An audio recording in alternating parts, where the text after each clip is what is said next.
Hello, friends. Welcome back to Sunday Shenanigans with me, your host, Trevor Stewart 1308, and we are here with the ASOC Prod Cat and the Peanut Gallery. Mm-hmm. Greetings. Hello. Greetings. How are you guys doing? Oh, that's why that's wrong. Okay. That is a nifty outfit. Thank you. It is what I am wearing to the Fae Fest. Hopefully, it's loose enough to be cool, so you don't, It is. It roast is or least. boil or It is very loose and it is very thin. It is a lot good. thinner than it looks. Good. Yes, it's part of why I chose it. I mean, you're unique, but we don't need to have goth boiled in bag. Yeah, well, I mean that's pretty much all goth during every summer is boiled in bag. Oh, oops, forgot to grab my tally book. Forever tostadas. Oh, Forever yeah, tostadas. What? yeah. Goth boiled in bag. Trevor tostadas. Aha. Trevor tostadas. Okay. Well, let's Deep start. subject. I see, said the blind man as he picked up the hammer and saw. Mm-hmm. Today's pre-roll is brought to you by the Hidden Leaf, downtown Charlottesville, 105 West Main Street, above the on the downtown mall, above the brick, Suite 200, in between the Green Cauldron and Hamilton's. A great place to go with some great buds to get some great buds. A bud, and the only thing better than their bud is their customer service. Also, they have the lowest prices in town, according to my own highly biased research. By which I mean I was incredibly high when I did my biased research. Don't forget to check the website for times and events. The website is thehiddenleafcville.com. That's thehiddenleafcville.com. A quick note of disclosure. What the show we are listening to and playing along with today is a pretty politically oriented show, and we are a pretty politically oriented group of people. So all of the political opinions you hear herein belong to the expresser of the opinion, the channel, the label, and or the rest of us, but not necessarily to any of our sponsors, including but not limited to the Hidden Leaf, Kush Gang, purveyor of fine edibles and drinkables, and Firehouse Craft Farm. So let's light up and find out, because the proof is in the puffin. Mm-hmm.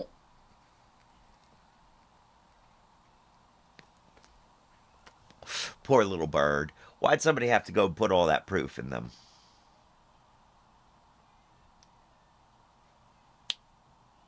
Just because they're drunk. Hi, Crystal. Good to see you.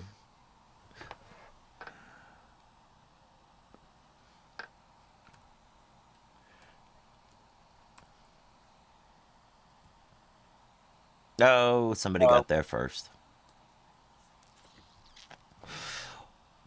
Well, guys, is there anything newsworthy we want to discuss really quick before we get started, or we just want to hop right in? Um, given that you and I are about to go Do deal something? with people and heat and people and more heat, Yeah, I think we jump in. let's just dive right in without further ado. Oh, thank you, Crystal. We're here. We're all here. So, without further ado, let us get started with Wait, Wait, Don't Tell Me this week with special guest Anna Kendrick. Oh. That'll be good. Oh, okay. Anna Kendrick joins us in Maine to do battle with Paula Poundstone. Oh, geez. Oh. Karen Chi and Josh Gondelman are on, too. Oh, this is going to be fun. This message comes from Can everybody Subaru. hear? As part of their Subaru Loves the Earth initiative, they have partnered with the Arbor Day Foundation and will distribute over 100,000 trees this year, There we go. growing greener, healthier Yes, communities here. for generations to come. Subaru, more than a car company.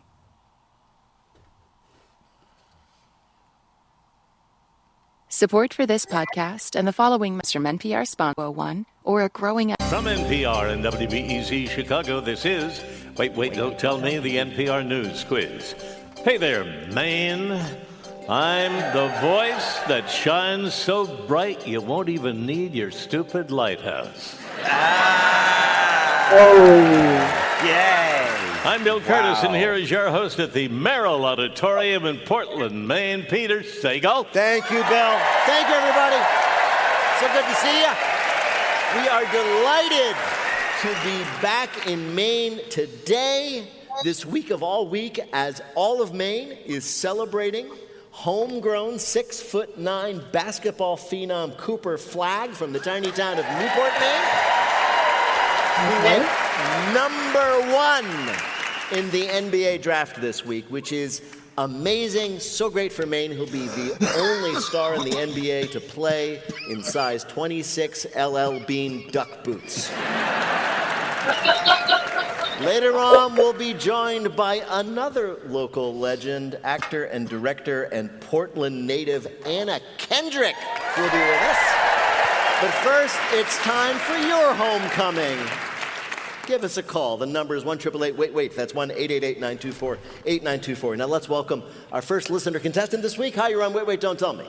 Hey, Peter. This is Brandon from Littleton, Colorado, outside of Denver. I know Littleton, outside of Denver. What do you do there? Yeah, I'm an executive coach who works with CEOs and others and on leadership and emotional intelligence. So I spend a lot of my time trying to figure out why CEOs and staff members cry in staff meetings. I'm not an expert, but I think I know. Well, welcome to the show, Brendan. Let me introduce you to our panel this week with us in Portland. First, she's a comedian and a writer for TV shows like A Man on the Inside, Pachinko, and Late Night with Seth Meyers. It's Karen Chi. Hi, Karen. Next, he's a comedian whose brand new comedy special, Positive Reinforcement, is available on YouTube right now. Well, wait till after the show. It's Josh Gondelman. Hey, Josh. What was that? So I love that right now, but wait. Yeah. Comedian you can see at the Greenwich Odeum in East Greenwich, Rhode Island on August 15th, and who hosts the weekly comedy podcast Nobody Listens to Paula Poundstone. It's Paula Poundstone. Hi, So, Brandon, here we all are. Let's get started. You're going to play Who's Bill this time. Bill Curtis, of course, is going to recreate for you 3 quotations we found in the week's news. Your job, simply explain or just, tell us who's talking with 2 out of 3 of those, and you will win our prize, the voice of anyone you may choose for your voicemail. You ready to do this? Sounds great. All right, let's do it. Here is your first quote.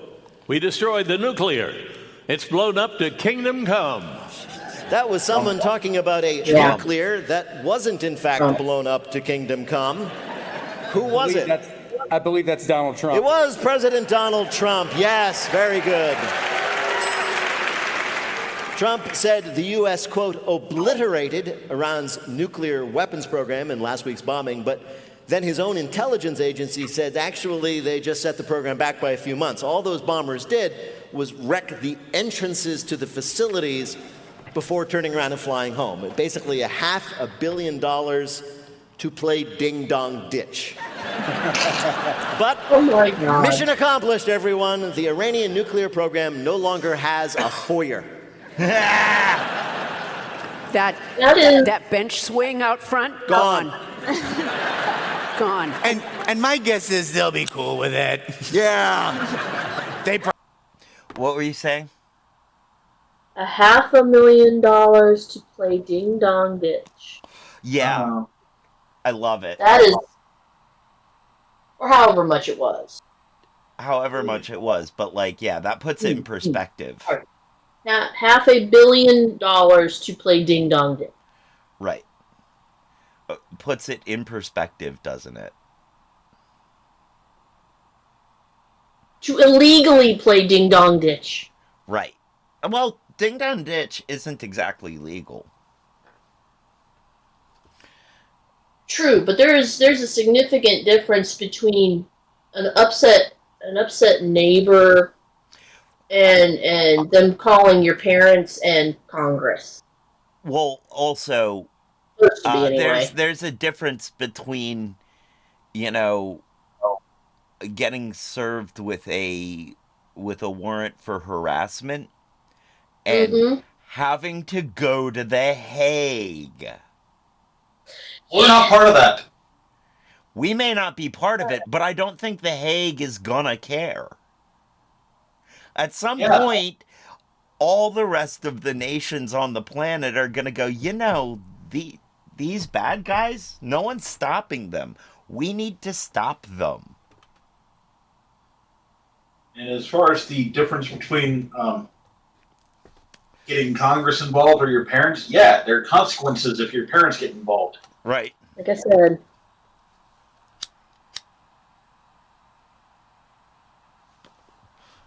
Hopefully there could be consequences if The Hague gets involved too.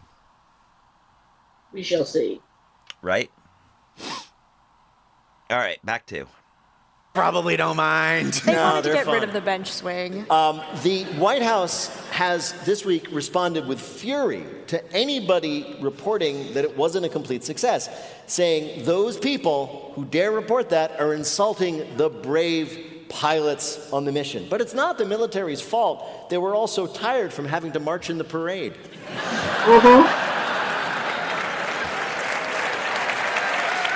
Well played. It's tough because I'm pretty against a war as a concept, and it's like the parade was bad too, but at least nobody got hurt. Like there weren't even sunburns at that parade because nobody was there. Right. Yeah, it was the safest parade we've had in a while. And also, very positive things came out of that parade. For example, I'm using the squeaky tank sound as my ringtone.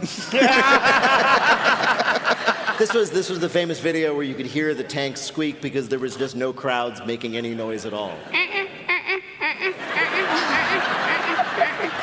It sounds like someone in the tank was having fun. Well, why not, Karen? No one was watching. Brandon, here is your next quote. Less burnout, more babies. That was a wellness influencer talking about this hot new trend, influencers persuading women to give up what? Working. Yeah, give up their jobs. The hot new trend is traditional wives, shortened to trad wives, or just T-wives for people who are in a rush because they're going into labor again. This lifestyle means lots of kids, no job, and hey, while we're at it, no vaccines. Yeah, see, that's why you have to have all those As you kids. heard, the pitch is for... You have to have all of those kids because if you don't vaccinate them, only 1 in 6 or 10 is going to survive. Yep. So you have to have 10 to 15 kids just to get 2. They kept on hearing about herd immunity, and now they're just trying to act like cattle, so they're just building up a new herd. Basically. Yeah.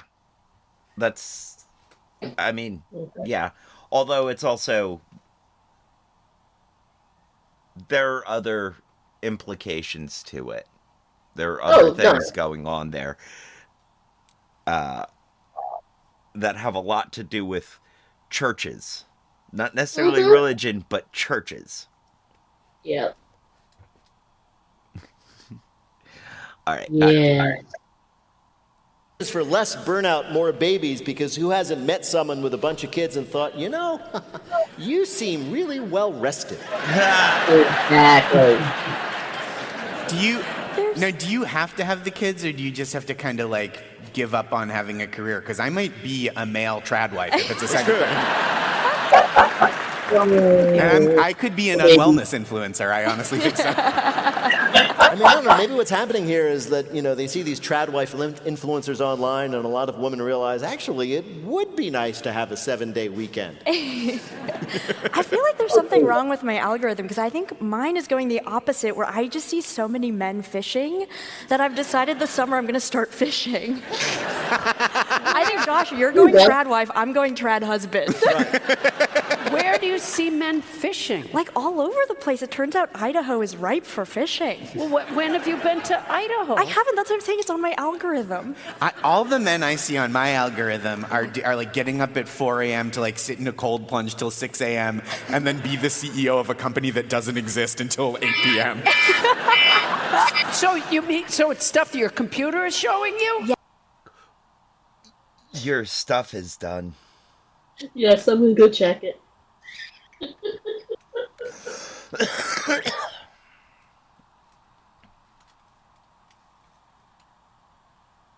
This just reminds me of that one influencer trying to convince people to be trad wives, who is, 1, not married, 2, holds down 3 jobs. Just pearly things? I have no idea who it was. I just remember hearing the story. Ben Shapiro's sister is a trad wife influencer.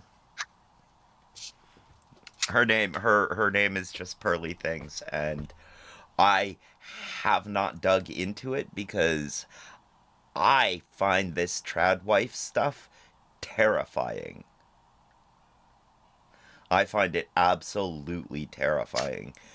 I find the whole like gender division of labor also terrifying.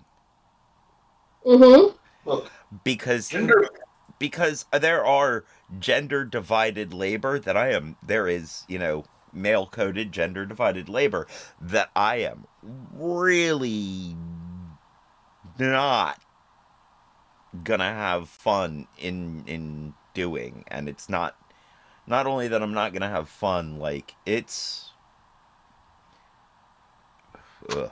bad. And look, the gender divided labor aside, important part, but not necessarily influencing what I'm talking about. Having one member of the family staying home to be the homemaker is a wonderful thing, but our economy no longer supports that. Right. Absolutely not. It's better it's better than having one person there to do it. Both? Right. And both of them there to trade off. Mm-hmm. Now, all this being said, again, our economy doesn't support this. We don't get paternity leave. And maternity leave is very damaging to someone's resume. Or not maternity leave, but choosing to raise children is damaging. Any sort of, in all honesty, any sort of leave, any sort of gap that you take is regarded in specifically the U.S. culture as being bad. Right. How dare you do self-care and not care about the corporations? Right. I will say I do end up with a whole bunch of people trying to do trad wife stuff on my algorithm. And it usually ends up going in a pattern of like one trad wife video and then like 3 of some very upset other people going, cool. I'll be more than happy to stay home and take care of the house if you actually fulfill all of the other obligations that you're supposed to. Right. And they start listing it out and the comment section, because sometimes they've got some really good points. So I go be nosy and see who's arguing against that, and it's like, but she should be able to. It's like, no. Trad wife means she is not actually working and supplying for this. She's doing this specific task. That means all the rest of this thing that you want is on you to provide. Right. It means that all the work outside the house is on you to do. It means and that includes yard work. Right. And the work inside the house, like any repair work. Mm-hmm. Which really doesn't leave time for parenting and self-time. No, it doesn't. You divide things up that way and make it so that nobody can do anything else, then there is no room for anything. Also, when you put the conditions of masculinity on someone, that it's like, you can't get help with any of this or else you're not a real man. Mm-hmm. Don't call repair people, fix it yourself. If you're incapable, then you're not a real man. Yeah. And that is, to me, both economically destabilizing and really not cool, because I hate all that repair work with a flaming passion. I don't really, but it's just not fun, and not even fun. It bothers me doing it bothers me in a way that makes it hard to do. Yes. And as such, it's like, and because of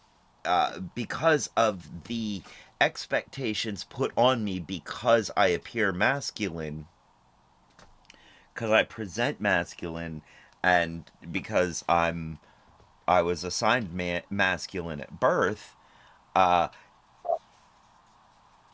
like calling repair people to come fix stuff is now hard for me to do, because somehow it feels shameful. Even though I don't identify as a man. Like, it's still like, nope, you're doing something wrong, though. You're supposed to be better than this. Growing up, because I was the oldest child, there were tasks that I was given because I was actually physically big enough to do them. Right. There were other tasks where it was like, your brother's going to go outside and mow the yard, and you're going to stay inside and sweep. And like 15 minutes later, we had switched places because I would much rather rake, and he did not want to be outside at all. Right. And wait a second. There was... What? Hold on. We need to back up. What? I sense a discontinuity here. What? What were you ever tall enough to do that other people weren't better suited to by being taller? No offense. But you were not... Until we hit... I stopped growing at my height at about the age of 16. Until we hit 16... or until I hit 16 and he was actually starting to grow taller than me, I was always 2 or 3 inches taller than my brother. Okay. That being said, you're still not tall. You still weren't tall. You are not tall for 16. No, I was not. You are of a height where to get anything off the second shelf or above, you kind of need to ask for help. No, I have step stools for that. I also have tongs. You know the great long barbecue tongs? I carry those around in the grocery store sometimes to fish stuff off. Exactly, just like that. I love it. All right, Okay. but so But there you was see my point of feeling the need to clarify that point specifically. I know, but there was the attempt to try to do the whole you need to do this thing, and honestly, Dad realized that it was not working. And what drove it home was the day that he went to bleed the brakes on the car. Oh. That is a job that I bloody hate. Mm. And he tried his darndest to get my brother to do it. Yeah. And as the peanut gallery will tell you, while I am short, I have longer legs. Yes. Because when he drives my car, he has to pull the seat up a lot closer to reach the pedals.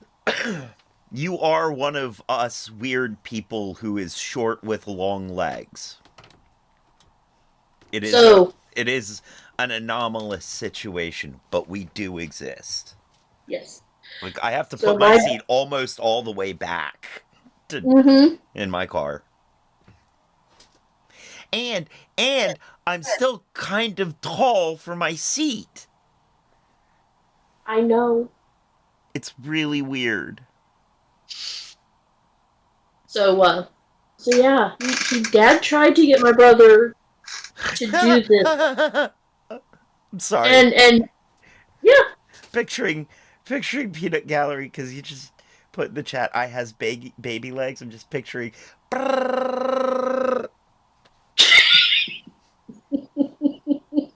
Now, look, I'm also not exactly a tall person. I'm very close to average. Yes. And I end up wrapped around the steering wheel because I have short legs. I never have enough headroom, so people think I'm much taller than I am when I'm sitting down. And then you stand up, and people go, "Oh my God, I thought you were taller standing up, or taller sitting down." Yep. I will sit next to someone who has quote unquote normal body proportions, who's maybe about my same height, maybe a little bit taller, and I'll definitely look taller than them. Until we stand up. Right. Yep. Like, where'd the rest of you go? I mean, it's not quite that drastic, but it is noticeable. Mm-hmm. Yes. Yes. I am, it's weird. I am about the same height sitting down as standing up. Well, not really. It depends on how I'm sitting. But when I get out of a car, it feels like I am unfolding myself. Like I unfold to get out. And then I'm still short. And it's like, how? The weird thing is, okay, long legs, long torso, long palms, average fingers, short arms.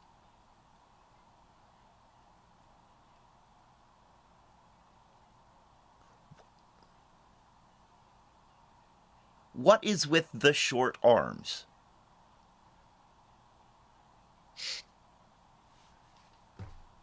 I mean, that's just I think that's the making weirdest. up for the fact that you're able to grab and hold on to anything by making it harder for you to reach it in the first place. Yeah, probably.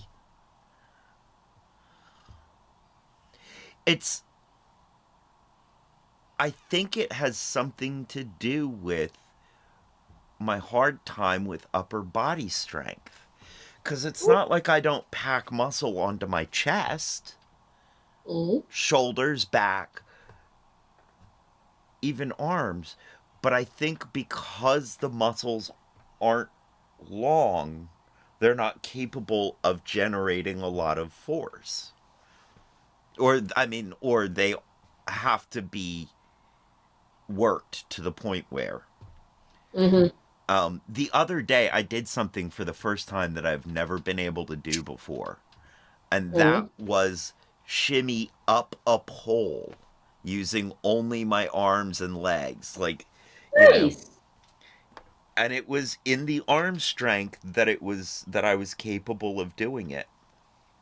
And it's something that I noticed. Now, this is the first time I've tried to do this since I built myself up to being able to draw 100-pound bow. But I stopped doing that shoulder and back work a while back because my shoulders were starting to hurt. So, but I think the fact that the muscles are shortened, especially the biceps, I think makes it harder for them to generate force, the pulling forces.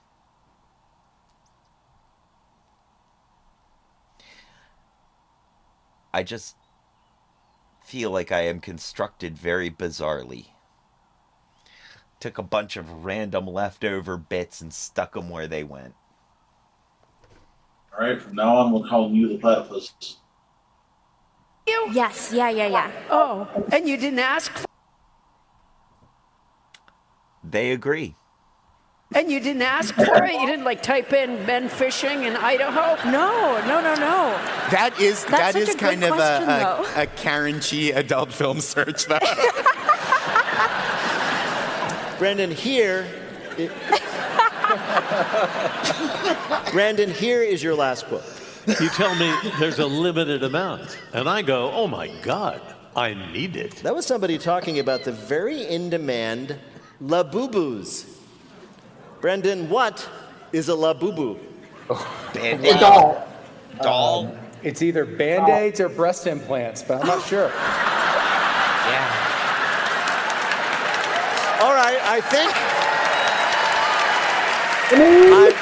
now, you're not right, but I'm just trying to follow your but logic. he does win the whole show. Yeah. That was That's good. amazing. I'll give you a hint. These things are the latest in a line of very similar trends.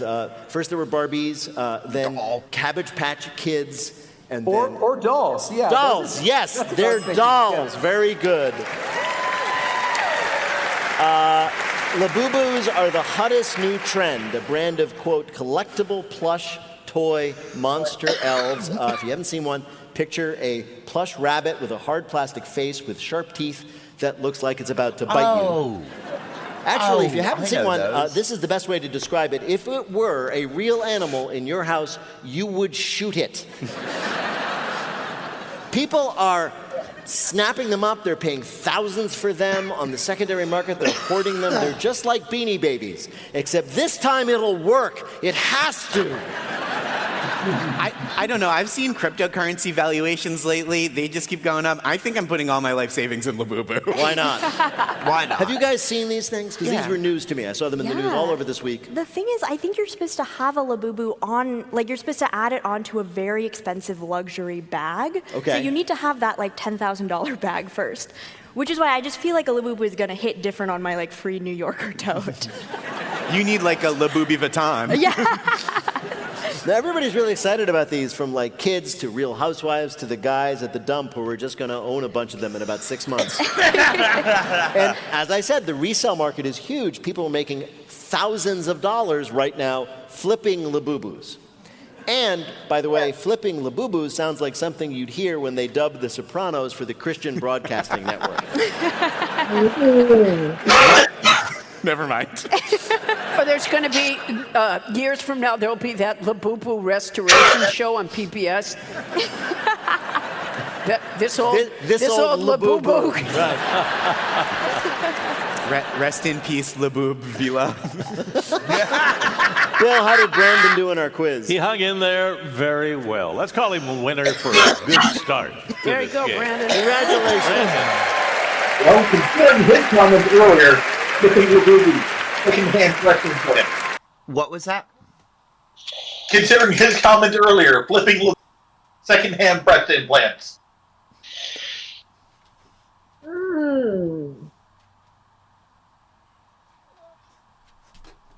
No.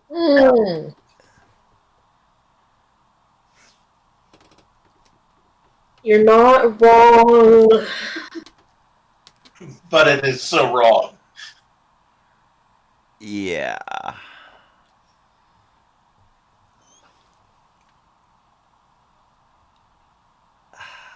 I'm pressing play before I say anything. Yeah. Thank you, Brandon, for playing, and congratulations. Thank you so much. Take care. Bye, Brandon. Will you be my friend?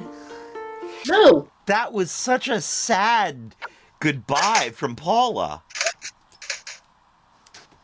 Bye, Brandon. So, Paula. Friend. Till the end. Will you be my friend?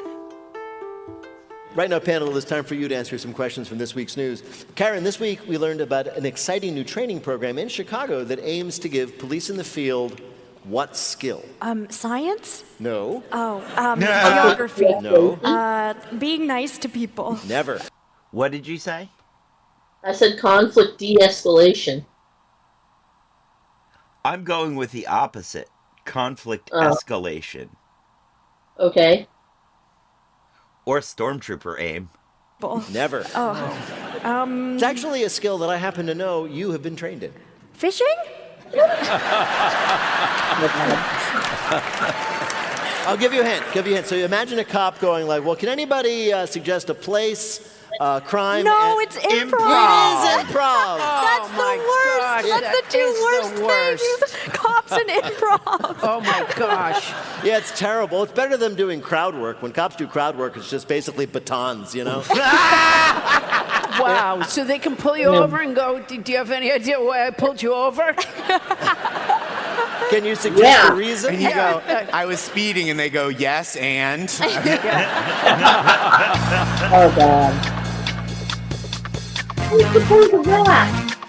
That's okay. Coming up, keep your arms and legs inside the ride during our Bluff the Listener game. Call 1-888-WAIT-WAIT to play. We'll be back in a minute with more Wait, Wait, Don't Tell Me from NPR. Relief to heart if you do have insurance. First time. 2.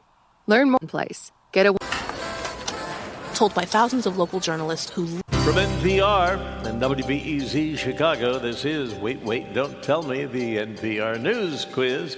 I'm Bill Curtis. We are playing this week with Paula Poundstone, Josh Gondelman, and Karen Shee. And here again is your host at the Merrill Auditorium in Portland, Maine, Peter Tagle. Thank you, Bill. Thank you, everybody. Right now, it is time for the Wait, Wait, Bluff the Listener game. Call 1-888-WAIT-WAIT to play our game in the air. All right, I can't let it go any further. You guys know that the boobs that I use when I go in drag, I got secondhand, right? So they're flipped laboobs. Well, I figured they weren't original equipment. No, but it is possible to make my own out of crafting supplies.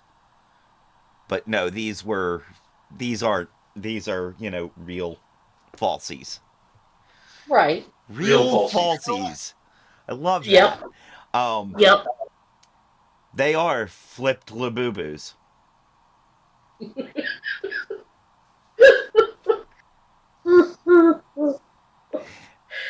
The fact that they look so real is why I'm not pulling them out and showing y'all. No, that's fair. The fact that they had to go from the thing about trad wives immediately into this doll, and his answer was immediately on track with other band-aids or boobs. I mean, I was going with band-aids. I heard a band-aid thing. I heard the boob thing too, but I just didn't want to say it because I didn't want it to be true so bad. Yeah.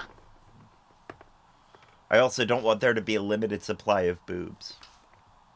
Well, no. I like. As you just noted, we can... I'd like the idea that someday I may get boobs that fit me better. I like that. All right. Two things. The first thought is you just said you can make your own, so there's never going to be a limited supply. You can always fix it. Yes, The but second thought. not near as good as those. The second thought. The other use of the word boob. As Yeah, in idiot? We need less of those because we've got too much to report on. This country seems to manufacture a decent amount of those. Yes. See, you're talking about this, and suddenly I'm remembering Robin Hood Mitten Tights. Yes! Tights! Fix your bloody boobs, you look like a bleeding Picasso. Yes. Yes. That's why I have to wear a bra that's a little extra tight. Keeps them from wandering. Oh, good Lord. And now I have got stories from a friend that lives in West Virginia and visits various establishments in West Virginia frequently enough that he is a standby judge for their various t-shirt contests.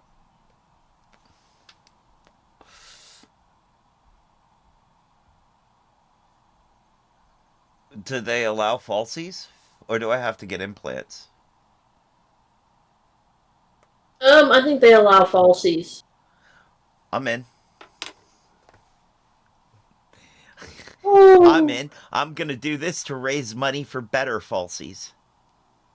Hey, that works. Or a boob job. Either way. It's one of those weird things that, like, I wouldn't mind actually having what I feel to be the correct proportions for up top for me. Like, I wouldn't mind having that all the time, even when I'm feeling masculine. That'd be fine. I think having had to deal with boob sweat and things, that you might want to get a pair that fit correctly and wear them constantly for a bit to see if you can put up with that particular irritation. You think that I don't have to deal with boob sweat? You think that A and B cups don't get boob sweat? Oh, I know they do, but A.5 cups. They are A.5. I get boob sweat. What I don't like is the underwire. Oh God, no. No. I am not a fan of the underwire, but I do. There are better solutions that have been invented. This is an A and B conversation, so let's see our show.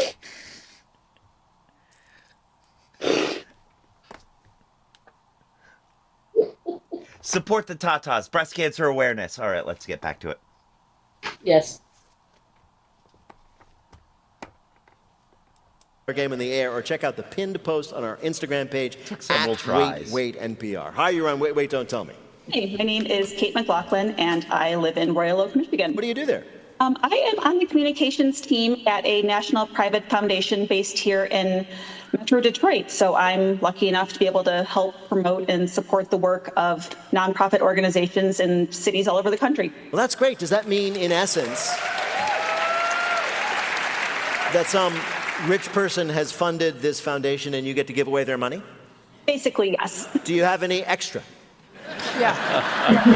Kate, if I could just spell my last name for you.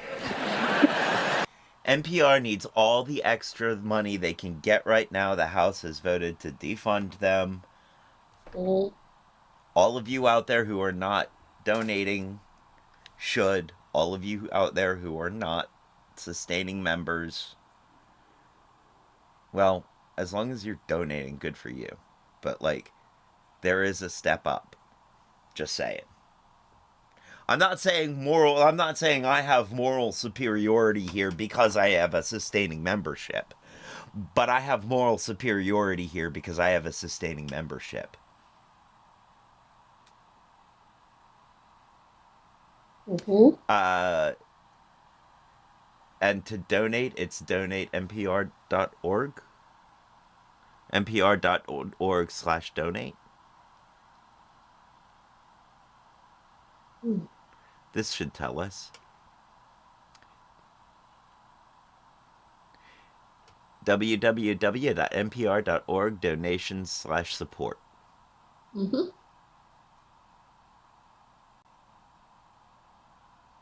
Huh. I think it's funny that it thinks that my local station is WAMU 88.5 out of DC.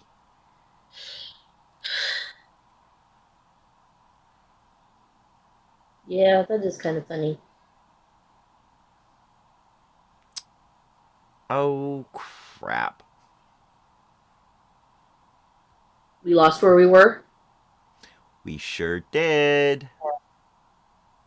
That's okay. Let's find it again.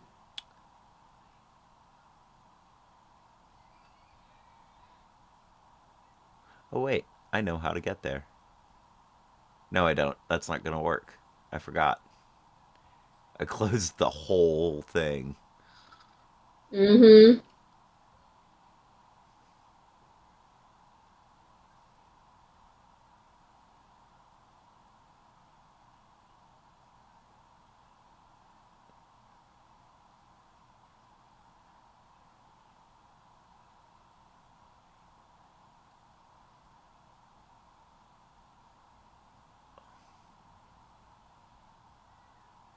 Of those movies.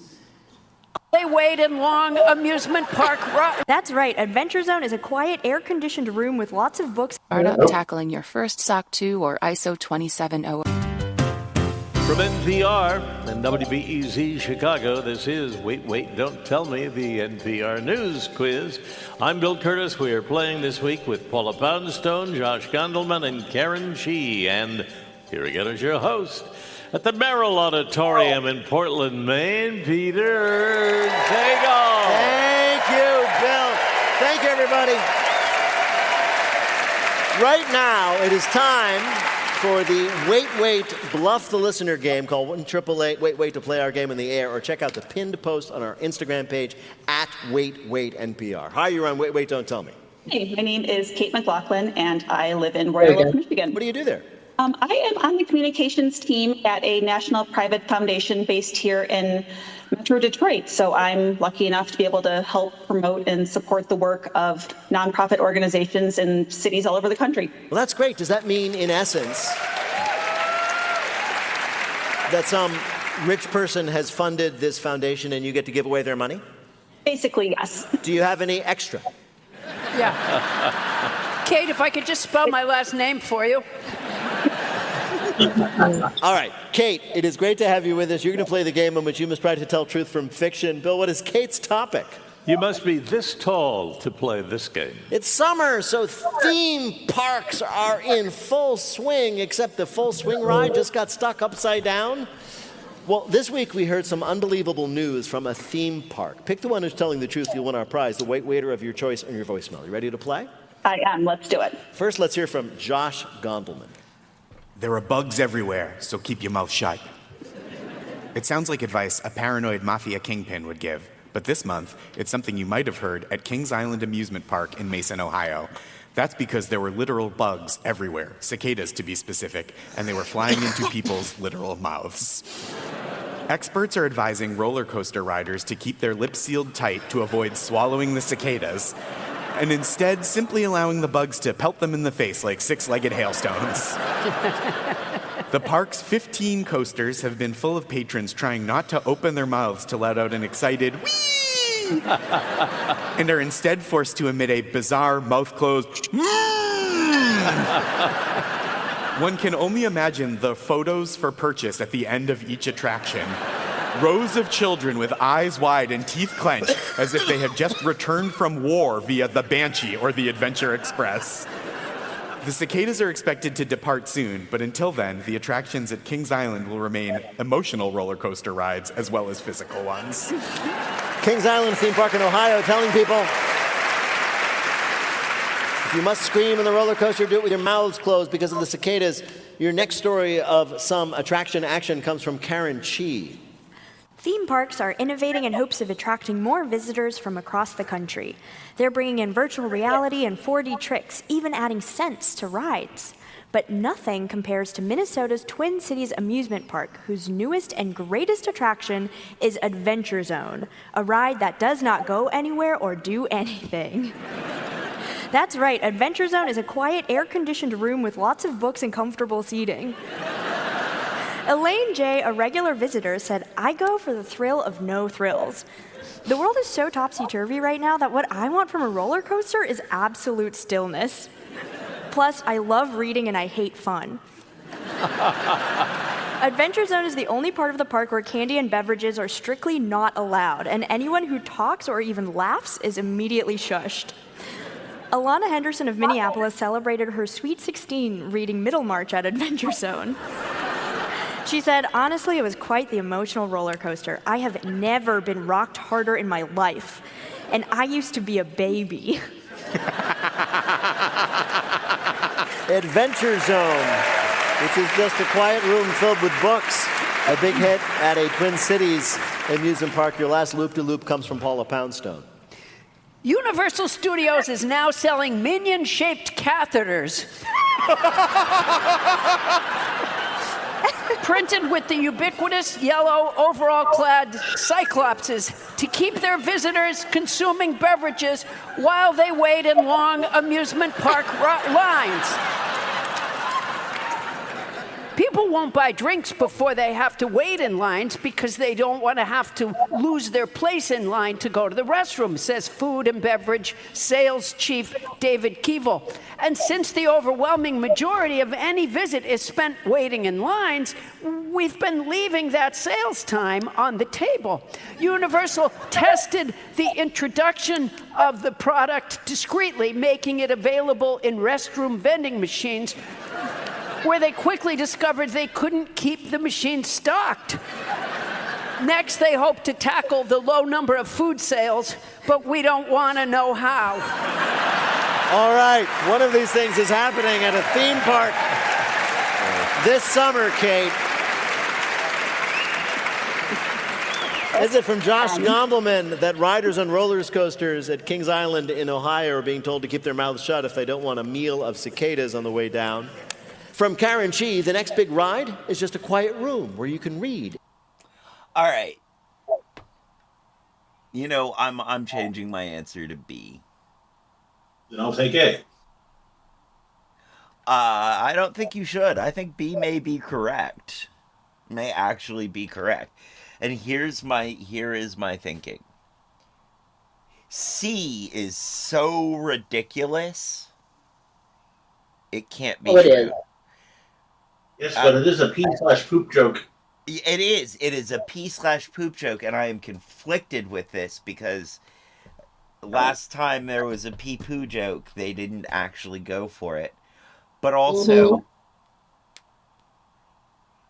I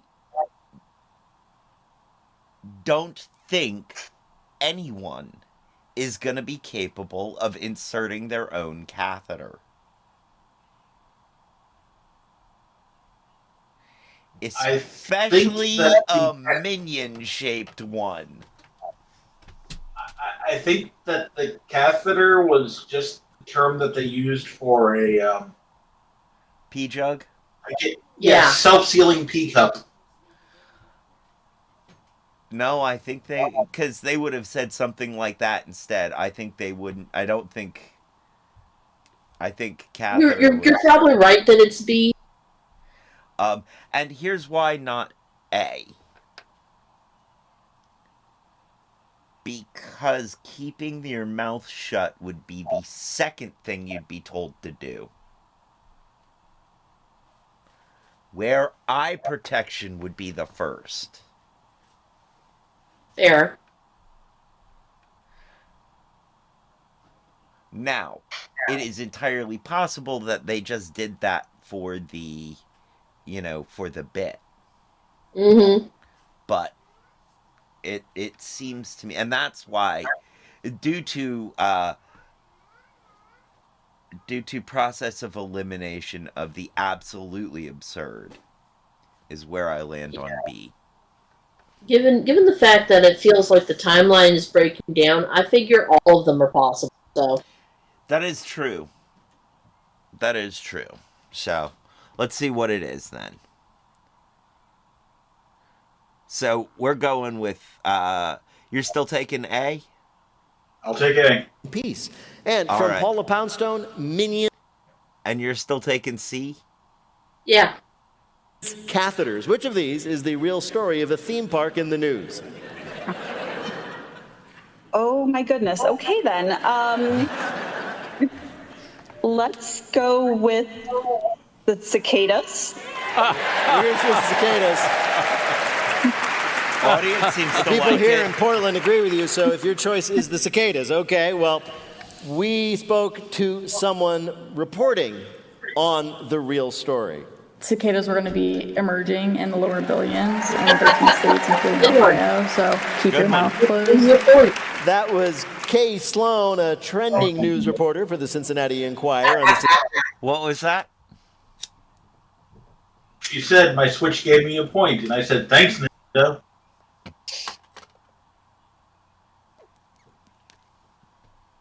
Yep. Cicada brood terrorizing that area and forcing riders on the theme park rides to keep their mouths closed. Congratulations, Kate. You did get it right. Josh was telling the truth. I thought it was Karen's. Yeah, we all did, ultimately. So you've won our game, and you've earned a point for Josh just for telling the truth. Thanks so much for playing. Thank you. Take care. Bye-bye. Thank you. Thank you, Kate.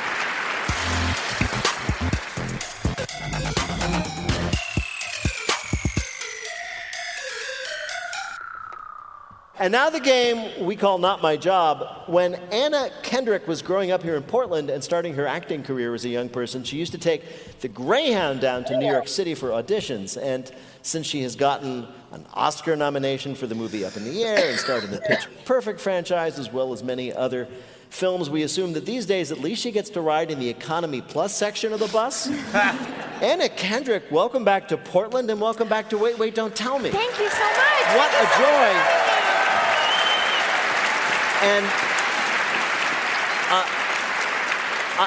this is not your first time here on the stage of the Merrill Auditorium. No. And I'll say that everybody at the Wait, Wait, Don't Tell Me team has been so helpful and thoughtful. And they sent me a map and a picture of the stage door. And they told me, but don't worry, a man named Colin will escort you there. Right. And I said... I have walked all the way down Congress Street wearing lion face paint to be in a dance recital here. I have come here to stand behind Judy Collins for one song in the choir during a Christmas special that she did, wearing what can only be described as a Handmaid's Tale-esque robe. And I have come to this stage door to wait in that balcony for 45 minutes in a white button-down and black pants just to sing at the Nutcracker. So, oh my God, that's where I know you from!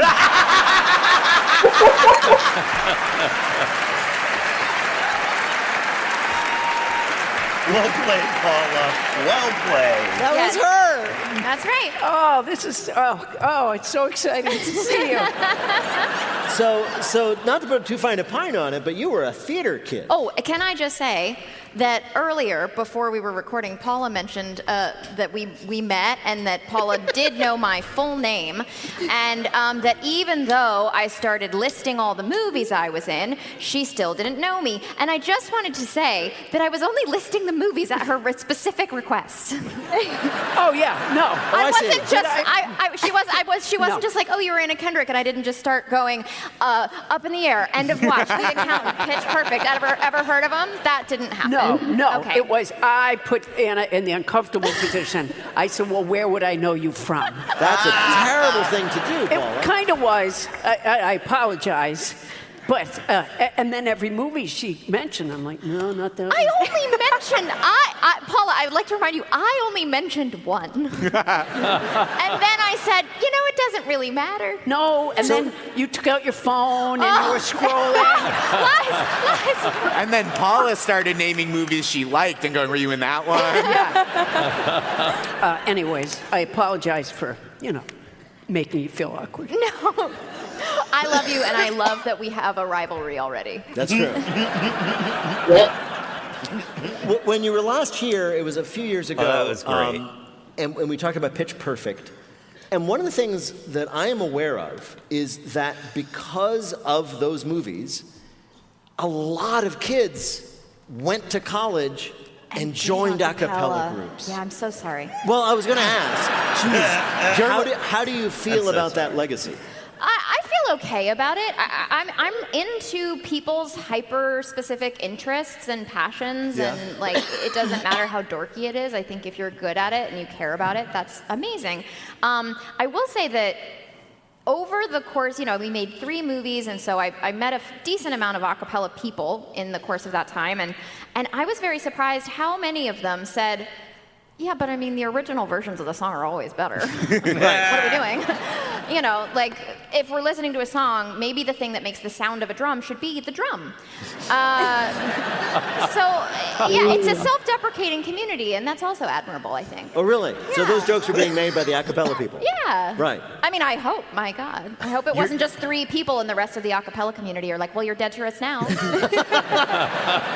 One of the things you've done since the last time we talked to you, Anna, is you directed your first film. Yes. And I heard that you did that, and I was like, oh, I'm sure it's like the incredibly charming, sophisticated romantic comedy that I would expect from someone like yourself. It is a movie called Woman of the Hour, and it is a real-life story about a woman who played by herself, who goes on the dating game back in the 70s when that was a thing, and gets matched with a serial killer. Yes, true story. True story. It's a true story? Yeah, girl. Yes, Paula, you should see the film.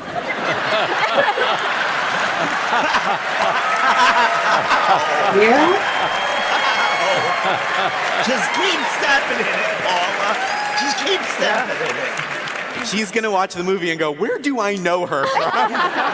Because Paula's a very sophisticated woman of taste, and that's why she doesn't know any of my films. I'm just going to point out, given your vast success and fame, it's annoying that you're funnier than we are. Except she was the Anna funny Kendrick, one it in is so Pitch much fun to talk to you Perfect. here in your hometown. And this time, we have invited you here to play a game we're calling Pitch Perfect. Meet female dog perfect. So, as we've gone over, you were in the Pitch Perfect movies. I love a joke that you have to go, what? Oh.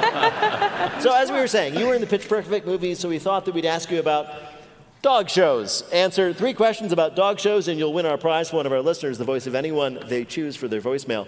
Bill, who is Anna Kendrick playing for? Ollie Long of Biddeford, Maine. All right, our neighbor, Biddeford. Come on, Biddeford. Here's your first question. Show dogs are registered under very elaborate names that reflect their parentage. What was the name of the winner of the 2014 Savannah Dog Show? A, Snitches Get Stitches by Daylight. B, Starfire's Spank Me Hard, Call Me Crazy.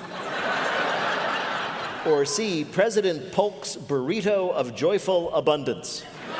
President Polk's Burrito of Joyful Abundance. Oh, this I'm makes so me so going the, to see the it. fact that it's I any one of wanted them A, makes me but- really delighted.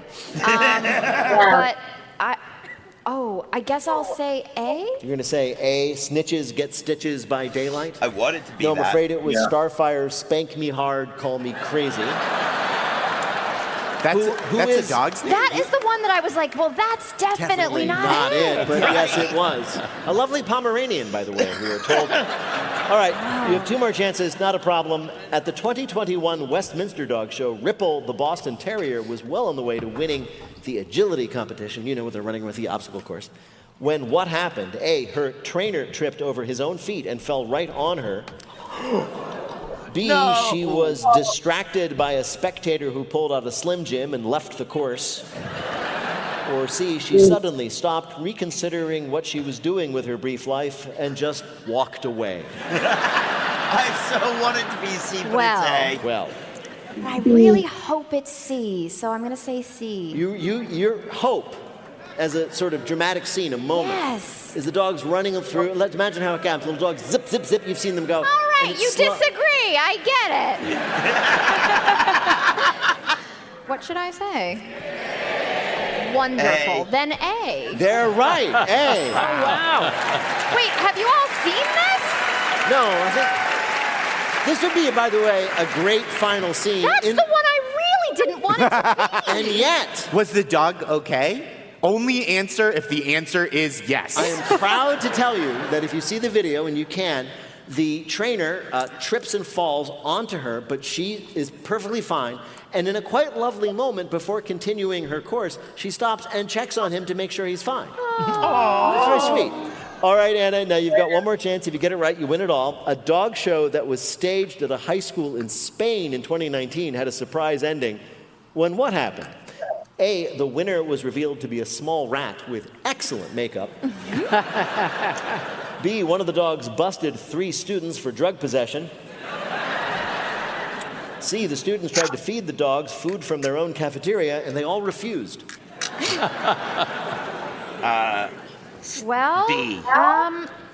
B. I'm going B. What? B. B. I'm hearing E. So, clearly enunciation lessons for all of you. Yes. Oh! I do want to say C. I'll stick with C. You're going to stick with C. Oh my God, the way you're looking at me. Fine, B. Yes, it's B.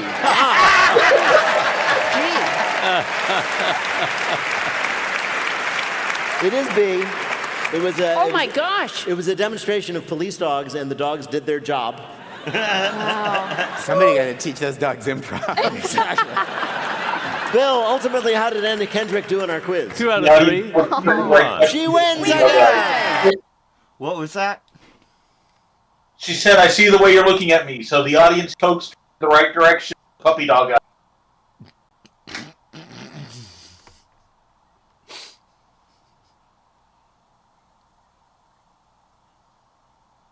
Yep.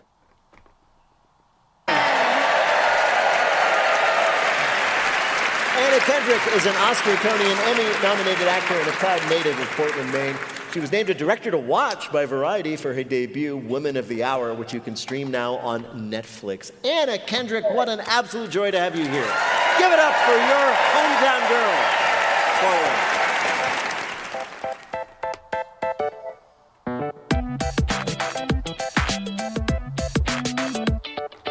In just a minute, Bill looks neato in his Speedo in our Listener Limerick Challenge. Call 1-888-WAIT-WAIT to join us in the air. We'll be back in a minute with more of Wait, Wait, Don't Tell Me from NPR. This message comes from to get a one healthcare facility cleaning supplies who make a difference of ideas. The NPR News Quiz. I'm Bill Curtis. We are playing this week with Karen G., Josh Gondelman, and Paula Poundstone. And here again is your host at the Merrill Auditorium in Portland, Maine, Peter Sagal. Thank you, Bill. In just a minute, tragically, Bill gets Lyme's disease from a limerick tick bite. If you'd like to play the Listener Limerick Challenge, give us a call at 1-888-WAIT-WAIT. That's 1-888-924-8924. Right now, panel, some more questions for you from the week's news. Josh, a recent survey of kids in the U.S. shows 40% of children think bacon is what? A vegetable. Delicious? No, well, it is that. That's not surprising if they thought that. I'll give you a hint. Hey, kids, no, eat all you want. It grows on trees. Oh, they think bacon is a vegetable? Yes, they think it's a plant. Oh. A survey in the Journal of Environmental Psychology showed that 40% of children surveyed think bacon is a plant. Wow. The same amount of adults think it's a donut topping, which is even weirder. 40% of the children also thought hot dogs were plants. Experts. What was that? So I am not going to disagree with it being a donut. Donut topping? Yes. I'm not going to disagree with it being a plant because there's so much plant-based bacon out there. Plant-based hot dogs, plant-based bacon, plant-based sausage. There's so much plant-based meat out there that kids these days are valid in saying that because that may well be the bacon they eat. That is a good point. I don't believe in faking. I think that This is faking just a is show like made up of cake. lies, falsies, and faking.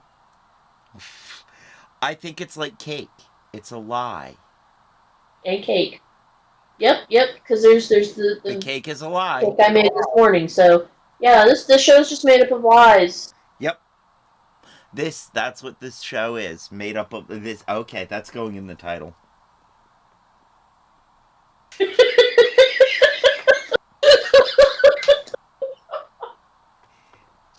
Oh, for later, I'm bringing you something for your gastrophilia clip. Oh yeah? Yeah.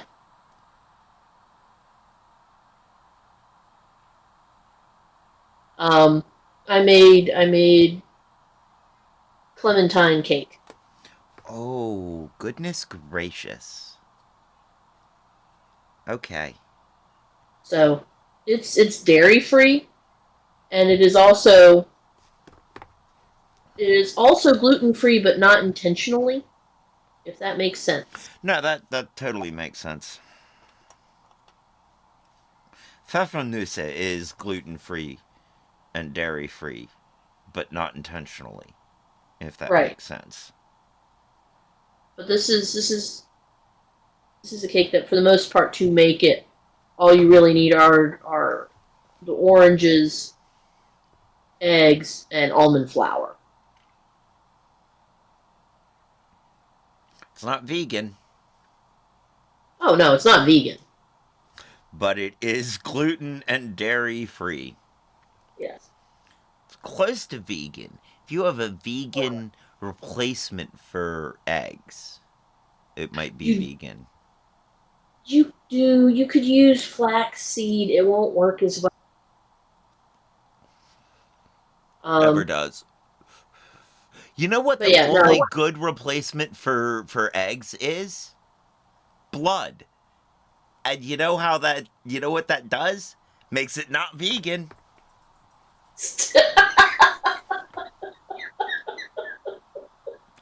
I'm just saying. So does this mean that not only can you put eggs in the radiator to patch the holes, but you can also use them internally to patch blood holes?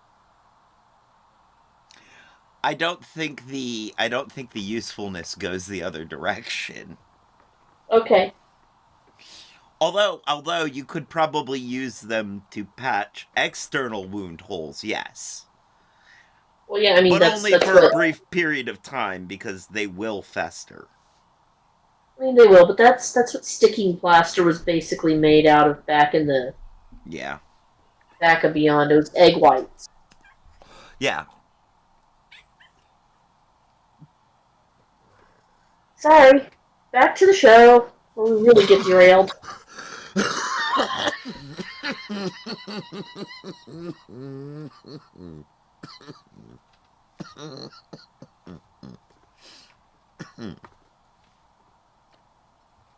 Parents are to blame, of course, for shielding their kids from the truth about where food comes from.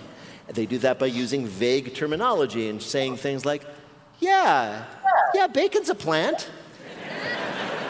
What I'm learning from this is we got to stop surveying kids. They don't know what's going on. Yeah, exactly. Yeah, you got to make you got to make them slay the animal themselves. I think that's the only answer there. That's a really good solution. Well, I'm going to express some sympathy because I've got a 2-year-old, right? And he loves his toy barn with his little toys, chickens and geese and pigs. And the only thing he will eat are chicken nuggets, right? So, you lie. But don't worry. For his 4th birthday, we're getting him the Fisher-Price Slaughterhouse playset. Okay. I think that's good. What was that? So that's wonderful. Yes, yep. You think I should do that? I worry what it says about our children in general. I mean, I don't know if I exactly knew where bacon came from when I was a little kid, but I don't think I thought it was a plant. Well, what did you think it was? I don't know. It's a thing on my plate that I ate. How far back should they go, right? Because Paula, you're really bringing up a question, because you go, oh, bacon comes from a pig, and you go, where do pigs come from? And you go, when a pig loves another pig very much. And now you're giving him that famous pigs and the pigs talk. Yeah. Yeah. Pigs and the pigs. Where do you think pigs come from?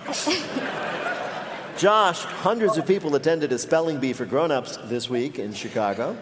Surprisingly well attended. The winner took home the trophy after spelling promiscuous right. So, Josh, Spell promiscuous. Nope. Nope. PER MISCU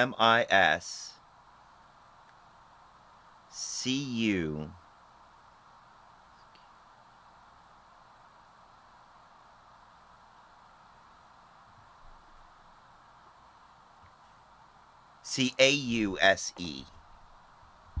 No, I got it wrong. Yeah. I think you started off wrong. I'm sure I did. I can't spell. That's what makes it funny that I try. I am easily the worst speller of the three of us. PROMIS. Promiscuous. So, does that mean the magic is gone?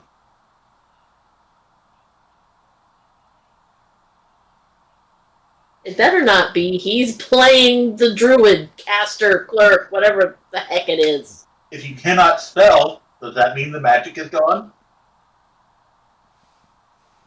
We're doomed. There goes all the healing for the party. Gone. Like that. What's the worst part? The joke itself, or that it had to be explained? Uh-huh.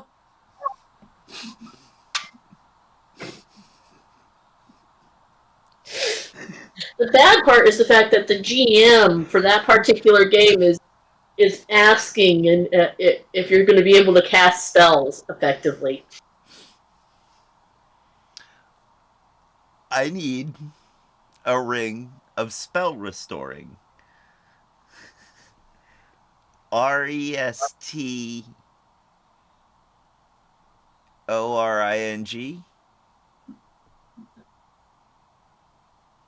It's all the spell does. Or all the ring does. Spells restoring.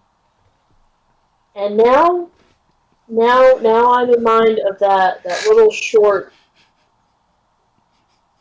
story of the aggravating wizard that only ever casts one spell and drives everyone else nuts.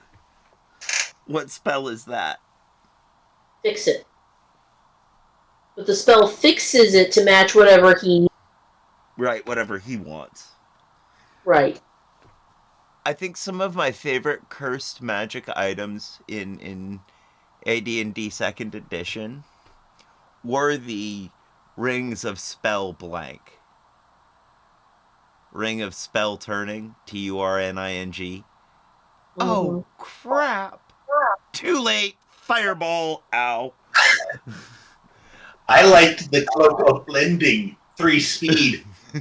Oh, no. It was the same issue of Dragon magazine, I think, that had that. Ring of Spell Storing, STORING, and now your spell is just gone. Because you have to cast the spell into the ring as the ring is doing its thing. Mm-hmm. But the ring's thing is spelling storing, so you lose the spell. It never comes back out. It just holds on to it forever. Okay. Essentially. Here's a great way to do it. You find this item. It is a ring. It does not classify as magical, but it has storing engraved on it. No. So it's a ring of spell storing. Is it though? Is it? Okay. Well, it is. Yeah, it spells storing on it entirely. Right?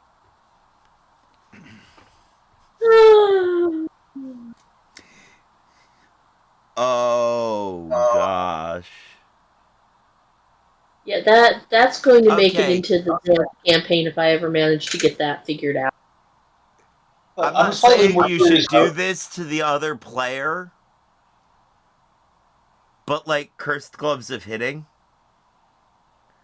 Why you hitting yourself? Why you hitting yourself? Why you hitting yourself? On a slightly more serious note, That would be a great educational way to bring D&D into the classroom. Everybody's a wizard. In order to cast a spell, they have to spell it.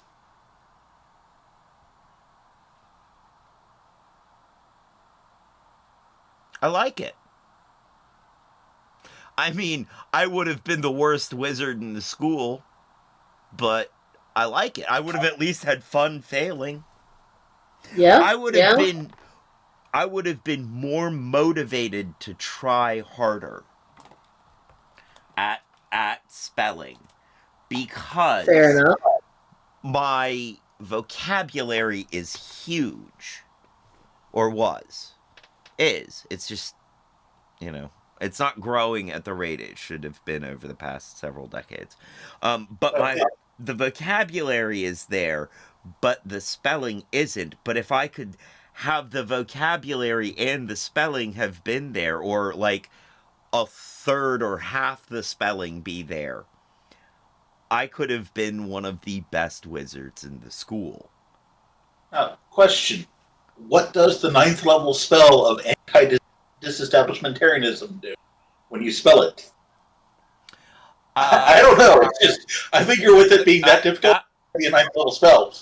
It is. It buys you...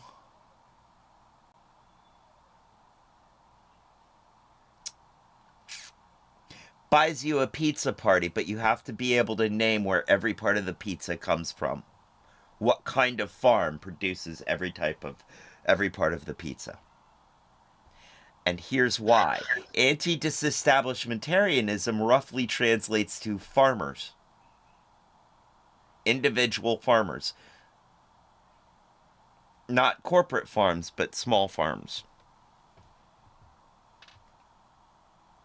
Because I could not have the best word, like the longest word on the Scrabble board in my head, and I still can't spell it, by the way.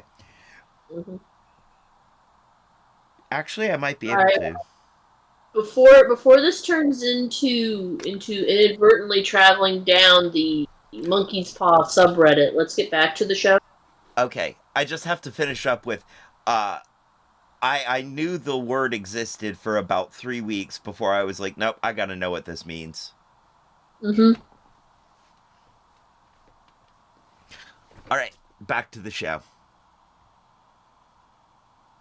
Okay, spelling bee rules, promiscuous, you guys say it first. Yeah. Promiscuous,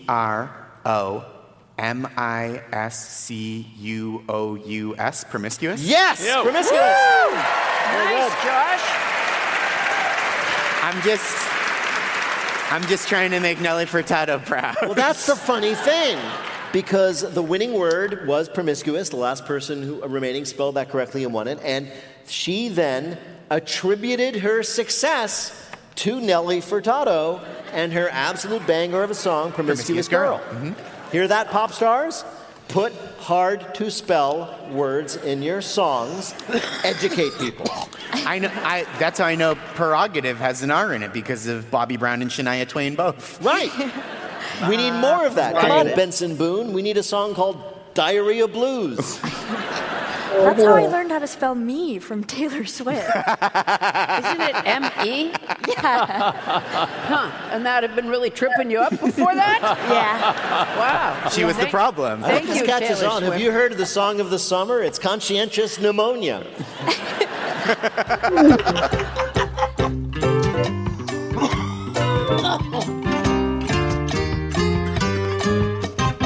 Coming up, it's Lightning Fill in the Blank, but first it's the game where you have to listen for the rhyme. If you'd like to play on air, call or leave a message at 1-888-WAIT-WAIT. That's 1-888-924-8924. You can see us here most weeks at the Studebaker Theater in Chicago, or catch us on the road this summer. We'll be in Salt Lake City, July 31st, and at Tanglewood in Western Massachusetts on August 28th. For tickets and information, all of our live shows, just go to nprpresents.org, and if that's somehow still not enough wait for you, well, we're on TikTok at WaitNPR. Hi, you're on Wait, Don't Tell Me. Hi, this is Jennifer from Seguin, Texas. Seguin, now I don't know where that is. Where is it? It is not the middle of nowhere. It's actually the middle of everywhere, kind of between Austin and San Antonio. Wow. The middle of everywhere. I love it. What do you do for fun where you live? Well, I'm actually, I like to read and birdwatch and stay in the air conditioning. I understand, yes. Wow. I know an amusement park you're going to love. Well, Jennifer, welcome to the show. Bill Curtis is going to read for you 3 news-related limericks with a last word or phrase missing from each. If you can fill in that last word or phrase correctly into the limericks, you will be a winner. You ready to go? All right. Yep. Here we go. Here is your first limerick. As I swim in the barrier reefs, bulky trunks often cause many griefs. Though some might feel wimpy in suits that are skimpy, I'm eager to sport tiny briefs. Right, tiny briefs. According to Summer Runways and Swimwear Collections, tiny Speedo-style swimsuits are back in for men. GQ magazine says skimpy swim briefs are going to have a, quote, breakout summer, which is actually why most men are terrified to wear them. This makes sense. I heard recently that the new beauty standard for men is butts. Did you read this? I did not read this. Tell me more, Karen. I've been telling everybody that I read it in The Atlantic and that I couldn't find it in The Atlantic. But I Wait a minute. The Atlantic, the literary journal going back to the mid-19th century. I'm really certain I read it on some, The cover of The Atlantic, you're telling me, a new analysis of Trumpian foreign policy and men butts. Yeah. It was like the new beauty standard is booty standard. For men. Okay, I believe it because it rhymes. Thank you. Sound like Thank you so something much. the Atlantic Are you excited would about say. that, if it were true? Oh, respectfully, yes. Well played. What about, wait, what are we looking for? Oh, I think it's just like making sure they're there. No, like, Fred, you're down a cheek. You're not going to get a date for weeks. Listen, you're all laughing at me, but then you go home and Google butts Atlantic. It's going to come up. Actually, that's a different magazine. Oh, no. And All you right, can Google here men's butts Atlantic, and that's is your also next a limerick. different magazine. When I pout, I look trouty and carpy, kind of fish-like, and not like a harpy. Much plumper and darker with permanent markers. Sharpie. I'm lining my lips with a... Sharpie. Sharpie, yes. Beauty influencers are recommending pink Sharpies to highlight your lips, taking inspiration from the unsupervised toddler community. Right? No. According to one influencer, it's great to do this. Sharpies are great because they're, quote, super, super pretty and, quote, non-toxic, which, fun fact, they're not. Ingesting Sharpie ink can lead to side effects like nausea, staining of your teeth, and posting videos of yourself with marker on your face, looking like you went to sleep at a frat house party on the couch. This is actually advice given by an under the influencer. Common misconception. Here, Jennifer, is your last limerick. Hormel has just claimed a big lossage because a food engineer made a cross switch. Now competitors' worsts went from last place to first. They stole secrets from making a... Sausage, yes! This week, 2 Hormel employees were accused of selling Hormel's secret recipes to competitor Johnsonville Brats. But how much damage can this actually do to the makers of Hormel chili and Dinty Moore beef stew? Their entire brand is just wet cat food for single men. Also, it's not like anything that Hormel has other than Spam is going to make anything Johnsonville makes any better.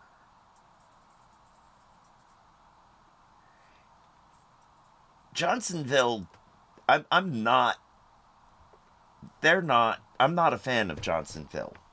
Just so we're clear. Like, they're not good. They're acceptable, much like Hormel food.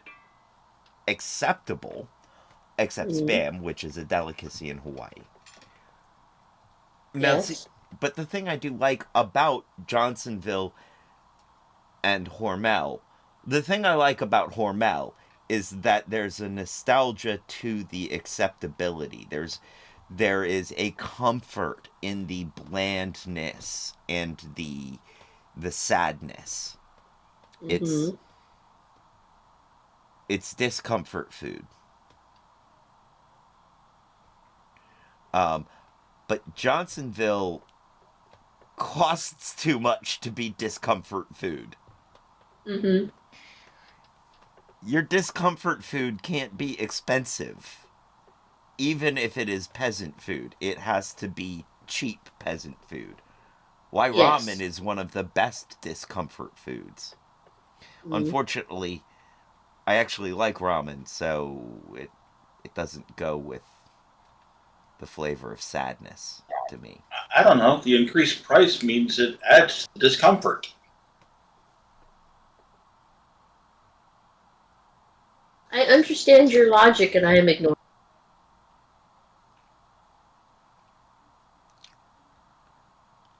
This logic inconsistency will be dealt with later. I know that sounds an awful lot like either my hard drive is about to crash or I'm going to send the logic inconsistency police to handle the person who brought up the inconsistency in the logic. That's my version of the secret police enforcement arm. Mm-hmm. Which helicopters do they fly in?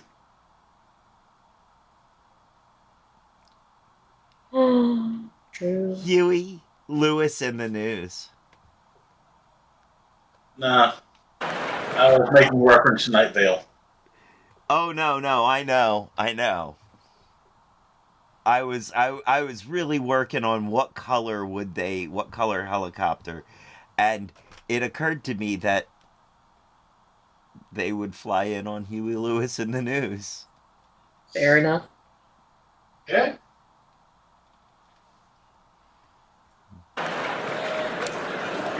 It's a disturbing accusation of corporate espionage, but not nearly as disturbing as the fact that the sausage secret that was stolen is we don't know what's in it either. I was hoping it would be like, we have to make it with love. Bill, how did Jennifer do in our quiz? We got a winner from Texas, 3-0. Congratulations, Jennifer, and thanks. Thank you, guys. Take care.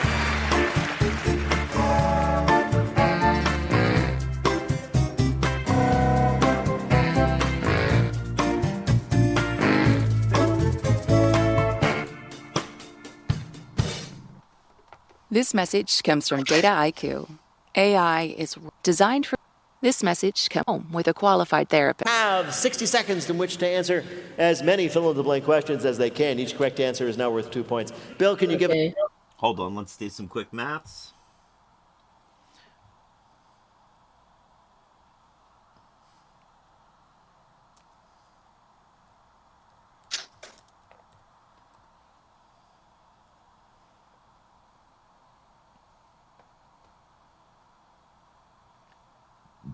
Pardon me.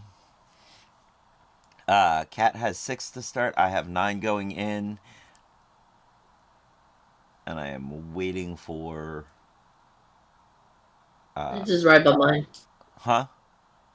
Oh, 6. 6 to start. Okay, Peanut Gallery has 6.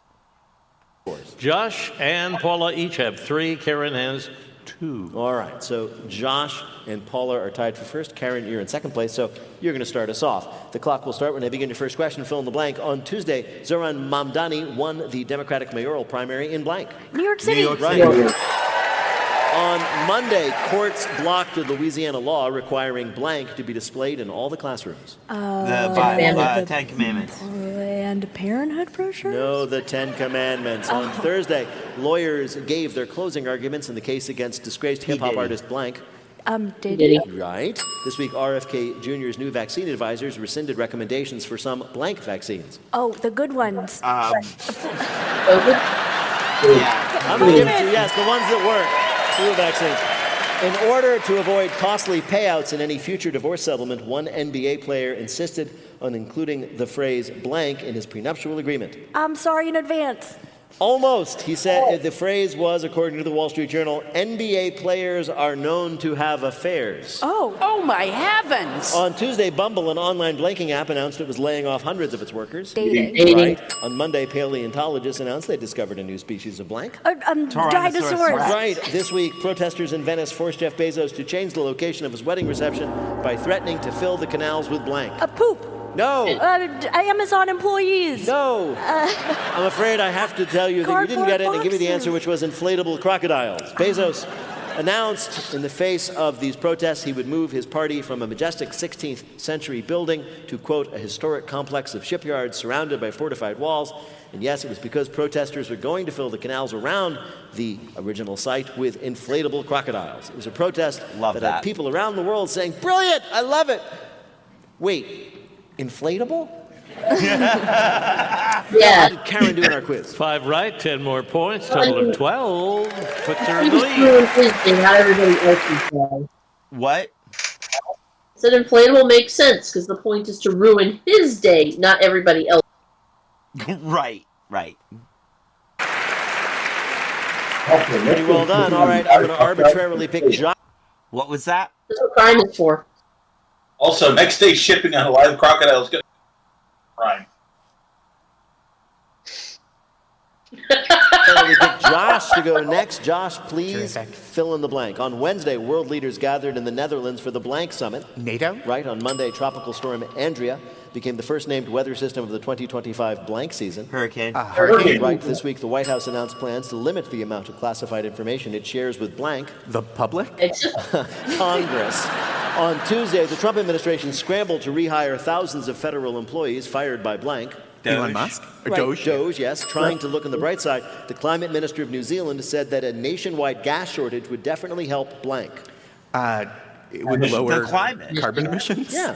On Wednesday, Cooper Flagg became the #1 overall pick at the blank. NBA draft. Right. On Thursday, astronaut Shupanshu Shukla became the first Indian woman to visit the blank. International Space Station? Right. This week, an advertising campaign won an award for the slogan, New Zealand, the best place in the world to blank. Never come back from? No, New Zealand, the best place in the world to have herpes. Whoa! The slogan was part of an awareness campaign, along with its campaign, won the top prize at the Cannes Lions Award, which recognizes excellence in advertising. But, okay, I know what you're all thinking. Okay, that's great. It's about the koala bears. I know what you're all thinking. Yeah, okay. It's Somehow about- that doesn't make it better. It makes sense, but doesn't make it better. I'm not here to make things better, hun. I'm here just to make a bit of sense out of all of it. I know what you're all thinking. Okay, that's great. But will someone please tell me where the best place in the world to get herpes is? Bill, how did Josh do in our quiz? Oh, yeah, believe it or not, Josh is on a roll. 6 right. 12 more points. 15 puts him in the lead. Wow. All right. How many does Paula need to win? Well, 6 to tie gives her 7. Where do rodents go to get herpes? Where? Amsterdam. Okay.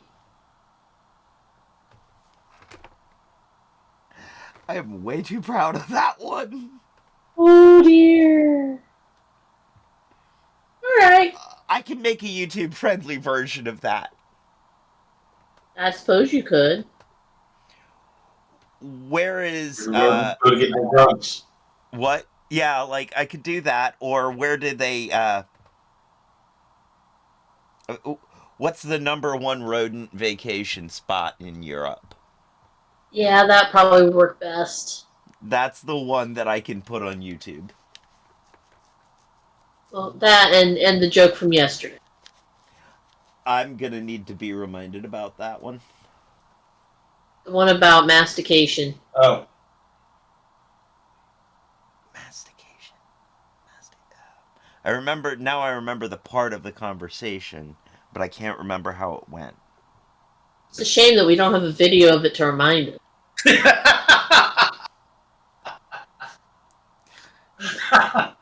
That would mean I'd have to watch the whole show because I don't remember what part of the show it was in. It was early. Okay. Because we were just starting to talk about the... Okay. We were just starting to talk about the what? Cheese.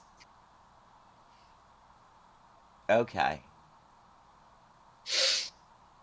Also, I think Peanut Gallery texted it to me yesterday.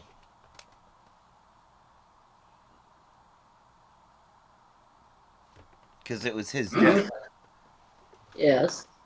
Alright, back to. Alright. To win. Here you go, Paula. This is for the game. Okay. On Tuesday, disgraced former Trump lawyer Blank was named to the Homeland Security Advisory Council. Oh, no, it was Giuliani. It was Giuliani, right. On Wednesday, the Senate held a hearing on a proposed plan that would cut funding on NPR and Blank. PBS. And NPR and PBS. Right. This week, power outages were reported across the country thanks to record-breaking Blank. Heat. Right. According to new data on cardiac illness, U.S. deaths from blanks have dropped 90%. Heart attacks? Right. This week, firefighters in Utah are under scrutiny after a photo was taken of them blanking at the scene of a fire. Smoking? No, having a barbecue. On Monday, new Pittsburgh Steelers quarterback Blank said this season would be his last. Oh, the new Pittsburgh Steelers quarterback? Yes. Joe Namath. No, Aaron Rodgers. This week, a beekeeper in Spain who was pulled over for a DUI attempted to get out of it by blanking. By releasing bees? Exactly right. According to police, after they pulled him over, the man refused a breathalyzer, walked calmly to the back of his van, opened the door, and sicked his bees on the officers. Police assumed he was drunk because he was driving erratically down the road, but did they ever consider he was swerving because the van was filled with bees? Bill, did Paula do well enough to win? She's competitive. 5 right, 10 more points, but 13 is too short of Josh, who's our champion. Yay, Josh Donovan! In just a minute, we're going to ask our panelists to predict, after Labubu's, what'll be the next collecting craze. But first, let me tell you all that Wait, Wait, Don't Tell Me is a production of NPR and WBEZ Chicago in association with Urgent Haircut Productions, Doug Berman, Benevolent Overlord. Philip Godica writes our limericks. Our public address announcer is Paul Friedman. Our tour manager is Shana Donald. Special thanks this week to our old friend Patrick Murray and our new friend, Sina Lafredos. Thanks to the staff and crew here at the Merrill Auditorium in Portland. BJ Liederman composed our theme. Our program is produced by Jennifer Mills, Miles Dornbos, and Lillian King. Special thanks to Vinnie Thomas and Monica Hickey. Our first round draft pick is Peter Gwynn. Emma Choi is our vibe curator. Technical direction is from Lorna White. Our CFO is Colin Miller. Our production manager is Robert Newhouse. Our senior producer is Ian Chillog. And the executive producer of Wait, Wait, Don't Tell Me is Mike Danforth. Now, panel, what will be the next big collecting craze? Paula Poundstone. Rababid Raccoon Pals, a collection of raccoons that shouldn't be pet. Karen Chi. Cuomoco is there photos of Andrew Cuomo losing to Zoran Mamdani. And Josh Gondelman. You've heard of Labubu. Now it's time for Stebubu. They are whimsical animal figurines that all have the face of Steve Buscemi. Well, if any of that happens, we're going to ask you about it on Wait, Wait, Don't Tell Me. Thank you, Bill Curtis. Thanks also to Karen G., Josh Gondelman, and Paula Poundstone. Thanks to Corey Morrissey and everybody at Maine Public and our fabulous audience here in Portland, Maine. I am Peter Sagal. We'll see you next week.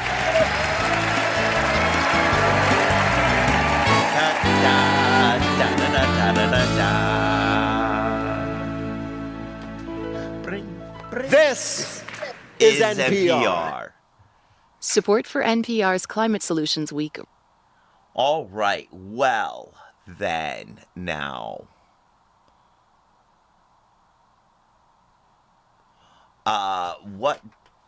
Let's see, the scores were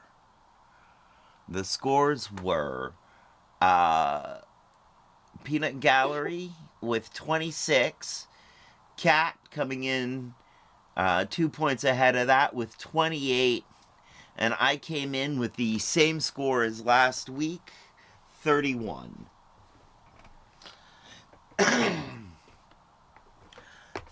Thank you guys for being here. Thank you, everybody at home.